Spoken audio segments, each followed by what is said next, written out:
வணக்கம் மக்களே, இந்த வீடியோல நம்ம என்ன செய்தி பார்க்க போறோம்னா, புவனேஸ்வரியின் மறுபக்கம் விபச்சார கேஸை உடைத்து இன்று பலருக்குமே வாழ்வளிக்கிறாங்க. பிரபலம் பார்த்தீங்கன்னா நெகிழ்ச்சியான சம்பவம் குறித்து இப்போது பதிவிட்டிருக்காங்க. வாங்க என்ன தகவல் என்ன செய்தின்னு இந்த வீடியோல விரிவாக பார்க்கலாம். அதுக்கு முன்னாடி நம்ம சேனலை சப்ஸ்கிரைப் பண்ணாதவங்களா சப்ஸ்கிரைப் பண்ணிக்கோங்க. பெல் பட்டன் சிம்பளமிக்கி நம்ம சேனலோட நோட்டிஃபிகேஷனை எனபிள் பண்ணிக்கோங்க. நாங்கள் போடுற வீடியோ எல்லாமே உங்களுக்கு உடனுக்குடனே வந்து சேரும். வாங்க என்ன தகவல்னு பார்க்கலாம்.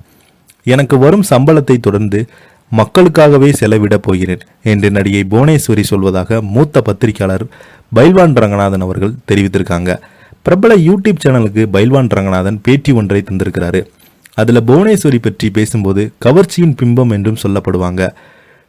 டாக் ஆஃப் தி டவுன், சிலர் இவரை பூனைக்கண் புவனேஸ்வரி என்று சொல்லுவாங்க. சினிமா டிவியில் மிகப்பெரிய ரவுண்டு வந்தாங்க. இவங்க மீது அன்று விபச்சார வழக்கு தொடுக்கப்பட்டது. ஆனால் நான் விபச்சாரி கிடையாது, விபச்சாரத்தில் ஈடுபடவே இல்லை என்று தைரியமாக சொல்லி அந்த வழக்கை எதிர்கொண்டு வந்தாங்க. கடைசியில் 3 வருடம் கழிச்சு புவனேஸ்வரி நிரபராதி என்ற தீர்ப்பு வந்தது. இதுக்கு முன்னாடி விபச்சாரி என்று அவமானப்படுத்தினீங்க, இதெல்லாம் எப்படி அழிப்பது என்று தெரியாமல் இதுதான் சட்டம். இறுதியில் நான் நிரபராதி என்று சட்டத்திலிருந்து வெளியே வந்தேன். புவனேஸ்வரி விபச்சாரத்தில் கைதான செய்தியை விட விபச்சார வழக்கிலிருந்து விடுதலையான செய்தி பத்திரிகைகளில் சின்னதாக போட்டாங்க. இதுதான் பத்திரிகை தர்மம். இதில் நான் ஒருத்ததானா?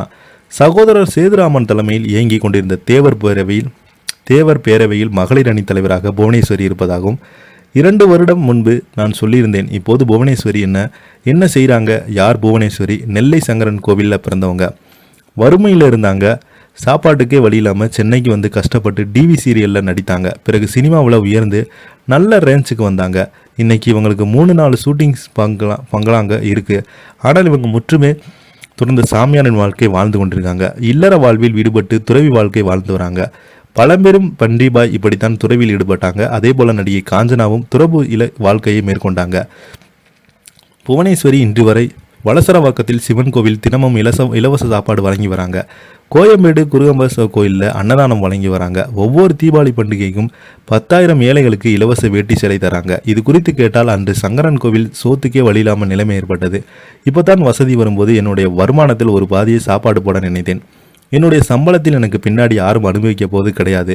எனக்கு வரும் சம்பளத்தை தொடர்ந்து மக்களுக்கே செலவிடப் போகிறேன் என்று சொல்கிறாங்க புவனேஸ்வரி என்று அந்த பேட்டியில் பைல்வான் ரங்கநாதன் அவர்கள் பேசியிருக்கிறாரு.